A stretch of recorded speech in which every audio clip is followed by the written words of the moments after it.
Evde radyoya denge gele.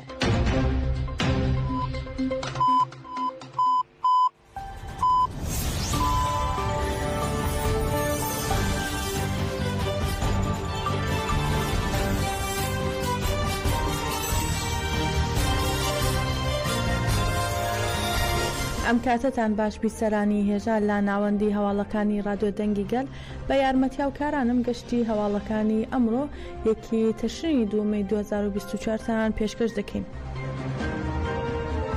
بەها 2015 کوبانی ڕزگار بوو سعات 3:10.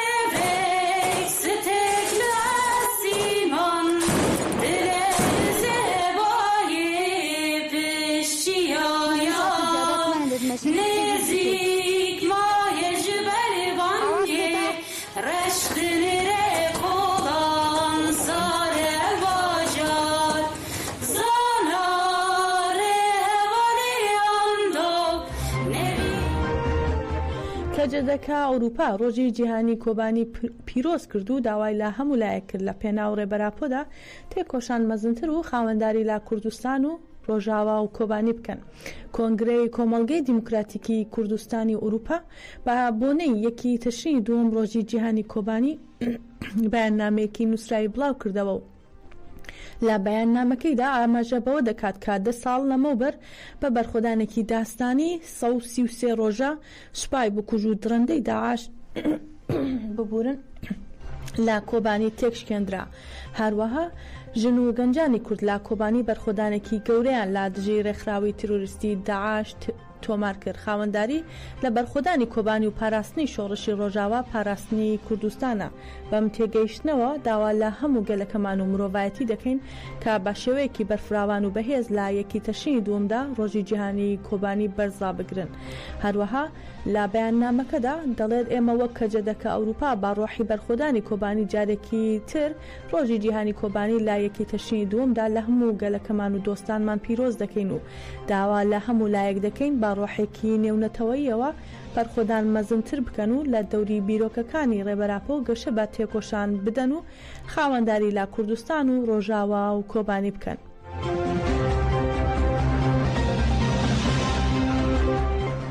هاوسەرۆکانی کۆنمەد بۆ چالاکی 16 تەشرینی 2 کە لە شاری کۆڵنی ئەڵمانیا بۆ ئازادی ڕێبەراپۆ ئەنجام دەدرێت بانگەوازیان بۆ بەشداربوونی بەهێز کرد. هاوسەرۆکانی کۆنفدراسیۆنی کۆمەڵگەی کوردستانیان لە ئەڵمانیا کۆنمێت بە ڕاگەیاندراوێک بانگەوازیان بۆ بەشداربوون کرد و ئاماژیان بە گۆشەگیری ئیمراڵی و بڕیارەکانی دادگای مافەکانی مرۆڤی ئوروپا کرد. لە ڕاگەیاندراوەکەدا هەروەها ئاماژە بەوە کراوە ڕێبەراپۆ لە بەرامبەر ستەم لەسەر گەلی کورد نوێنەرایەتی تێکۆشانی ئازادی گەلی کورد دەکات بۆیە پێویستە لە پرۆسی چارەسەری ئاشتیدا بە مخاتەب وەربگیرێت و لە کۆتاییدا هاوسەرۆکان بۆ ڕێپێوان و گربوونەوەی 16 تەشرینی 2 لە کۆن پانگەوازی بەشداربوونیان لە هەموو کەسێ کردووە و دەڵێن تێکۆشانمان بۆ ئازادی بەڕێز و جەلان بەردەوام دەکەین. هەر بۆیە داوا لە هەر کەسێکی لە ئەنگێری دیموکراسی و چارەسەری سیاسی دەکەین لە 16 تەشرینی 2 2024دا لە شاری کۆن بەشداری ڕێپێوان و گربوونەوەی گەورە ببن.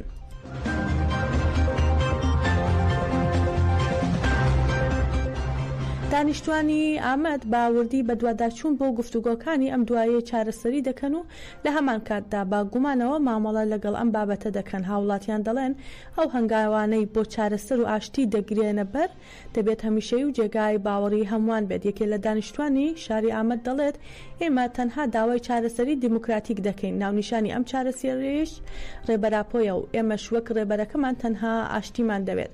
یەکێکی تر لە هاوڵاتیان دەڵێت ئێمە هیچ کام لە قسەکانی ئەردۆغان و باخچەلی بۆ ئێمە جێگای متمانە نییە. ئەگەر بەڕاستی چارەسەریان دەوێت پێویستە هەنگاوی جدی بنێن و هاوڵاتێکی تریش هەر لە ئامەد دەڵێت ئێستا تەنها چارەسەریمان دەوێت و لە هەمووی زیاتر ژنان داوای ئاشتی دەکەن. ئێمە شەڕخوازنین و نامانەوێت گەنجانمان بمرن، هەروەها نامانەوێت هیچ کەسێک لا پێناو شەڕدا بمرێت.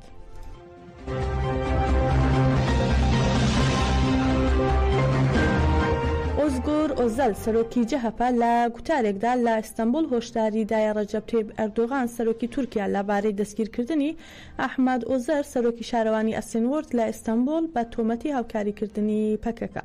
ئۆزگەر ئۆزەر ڕخنەی لا بڕیاری دەستگیرکردنی ئەحمەد ئۆزەر و دانانی قەیوم لە شوێنەکەی گرت و ڕوونی کردەوە ئەم بڕیارانە لە کۆشکەوە لەلایەن ڕەجەب تەیب ئەردۆغانەوە دەردەچن نەک دادگای باڵای تورکیا و دەبێت باجی ئەم بڕیارانە بدرێت. هەروەها ئۆزەل ڕایگەیان کەیسەکانی دیکە وەک سەلاحەدین دەمیرتاش و ئەوانەی تریش کە دەستگیر کراون لە کۆشکەوە دەرچووە.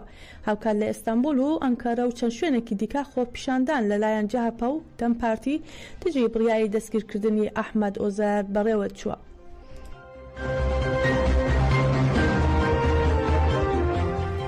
باهۆی هێرشە داگیرکاریەکانی دەوڵەتی تورکەوە بۆ سەرخاکی باشوور و بە هەزاران دانیشتووی گوندەکانی هەرێمی کوردستان ناچار بوون گوندەکانیان جێبهێڵن. گوندی دەرگەلێ یەکێکە لەو گوندانەی کە لەلایەن پەدەکەوت دەوڵەتی تورکەوە دانیشتوانەکەی چۆڵکراون لە ئێستاشدا گوندەکە تاڵان دەکەن. ئاژانسی فڵات نیوز دیمەنێکی گوندی دەرگەلەی لە سنووری ئامێدی سەر بە پارێزگای دۆهۆک بڵاو کردوێتەوە کە لە پاش چۆڵکردنی دانیشتوانی گوندەکە لەلایەن پەدەکە و دەوڵەتی تورکەوە لە ئێستادا گوندەکە لەلایەن سوپای تورکەوە تاڵان دەکرێت. هەروەها لە زاری سەرچاوەیەکی هەرێمیەوە بڵاو کراوەتەوە هێرشێکی قورس لەسەر ماڵی گوندنشینەکانی دەرگەلێ هەیە و بە جۆرێک سوپای تورک بافڕۆکەی جەنگی هێرشی کردوێتە سەر ماڵی گوندنشینان. هەروەها سەرچاوە خۆجێیەکە باسی لەوەش کردووە سوپای تورک و پەدەکە گوندەکەیان تاڵان کردووە و پێویستەکانی گوندنشینەکانیان دزیوە و ئەمەش زۆر باڕوونی لە دیمەنەکاندا دەردەکەوێت. هەروەها سەرچاوەکە وتوویەتی دەوڵەتی تورک لا ڕێگەی پەدەکەوە داوایان لێ دەکات گوندەکانیان چۆڵ بکەن بۆیە پەدەکەش لەم تاڵانیە بەرپرسیارە.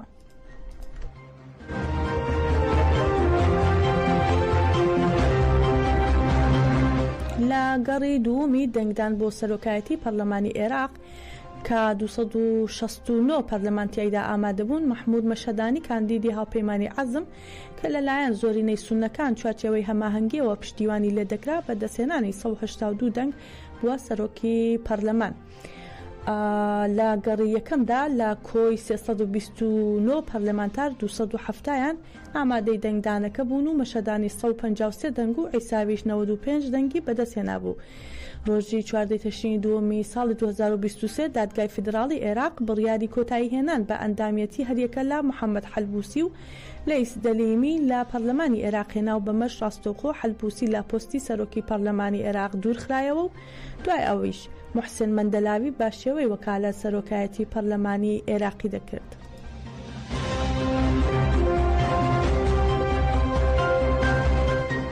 وەزیری دەرەوەی ئەڵمانیا ڕایگەیان بە ئێرانمان ڕاگەیاندووە لە سێدارەدانی هاوڵاتیەکی ئەڵمانی کاردانەوەی گەورەی بەدواوە دێت. دەشڵێت بڕیارماندا بە داخستنی هەرسێ کۆنسۆڵخانەی ئێران لە شارەکانی فرانکفۆرت، مونیخ و هامبورگ. ئالێنیا بیربۆک وەزیری دەرەوەی ئەڵمانیا سەبارەت بە دەرەنجامی لە سێدارەدانی هاوڵاتیەکی ئەڵمانی لەلایەن ئێران و داخستنی کۆنسوڵخانەکانی ئەو وڵاتە ڕایگەیان لە سێدارەدانی هاوڵاتیەکی ئەڵمانی گرژیەکانی ڕۆژهەڵاتی ناوەڕاست پیشان دەدەن ئێران بالۆژیکی دیپلۆماسی کار ناکات و هەل لەبەر ئەوەشە پەیوەندیەکانمان لە نزمترین ئازدان. هەروەها دەشڵێت بەهۆی لە سێدارەدانی جەمشید شارمەحت زیندانی سیاسی خاوەن وڵاتی نامەی ئاڵمانی و با ڕەچەڵک ئێرانی بڕیاریاندا سەرجەم کۆنسوڵخانەکانی ئێران لا وڵاتەکەیان دابخەن کە سێ کۆنسوڵخانەیە لە شارەکانی فرانکفۆرت و مونیخ و هامبورگ. هەروەها باسی لەوەش کردووە لە هەنگاوی دووەمدا ئەڵمانیا لەگەڵ یەکێتی ئەوروپا تاوتوێ کاردانەوە و سزای دیکە بەرامبار ئێران دەکات. جێ ئاماژەی هەفتەی ڕابردوو دەسەڵاتی دادوەری ئێران بڵاوی کردەوە سزای لە سێدارەدانی جەمشید شارمەحدیان جێبەجێ کردووە.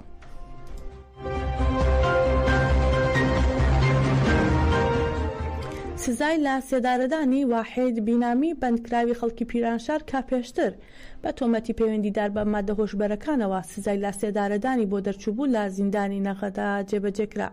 با پێی زانیاریەکان ئەم زیندانیا ڕۆژی 29 ئۆکتۆبر بە مەبەستی جێبەجێکردنی سزای لە سێدارەدان ڕەوانەی ژووری تاکە کەسی زیندانی نەغەدە و کرابوو بەرە بەیانی 30 ئۆکتۆبر لە سێدارە دراوە. واحید بینامی نزیکەی 8 ساڵ لەمەوە پێش بە تۆمەتی پەیوەندیدار بە مادە هۆشبەرەکانەوە دەست بەسەر کرابوو سزای لە سێدارەدانی بۆ دەرچوو بوو.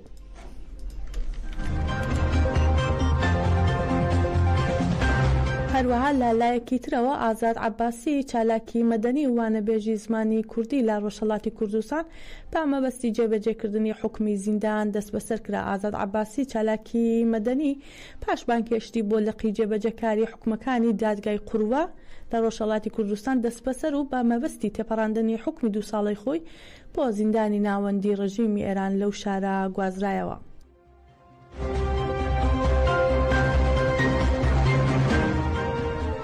با پێی زانیاریەکانی ناوەندی مافەکانی مرۆڤی کوردستان پەرهام پەروەری زیندانی سیاسی و ئەندازیاری خەڵکی سەقز کە لە ڕەوتی بزوتنەوەی ژینا دەست بەسەر و بە ئێدام لە سزای لە سێدارەدا محکوم کرابوو بۆ زیندانی زاهدان ڕاگوازرایەوە. گوشار لەسەر زیندانیانی سیاسی سەپاندنی ئاستەنگی قورس دوورخستنەوە بە زیندانەکانی دوور لە بنەماڵە و پێبەریکردن لە پێداویستیە سەرەتاییەکانی پاکوخاوێنی و دەرمانی هەروەها پێشلکردنی ئاشکرای مافی مرۆڤ و بنەماکانی دادپەروەری. ئەم هەڵسو کەوتانە نەک تەنیا پێچەوانی مافە بنەڕەتی مرۆڤایەکانە کە لە دۆخی مرۆڤی و ڕێز بۆ کەرامەتی ئەوان دوور دەخاتەوە بەڵکو بنەماڵەکانیشان دەخاتە ژێر گوشاری دەرونی و ماڵیەوە.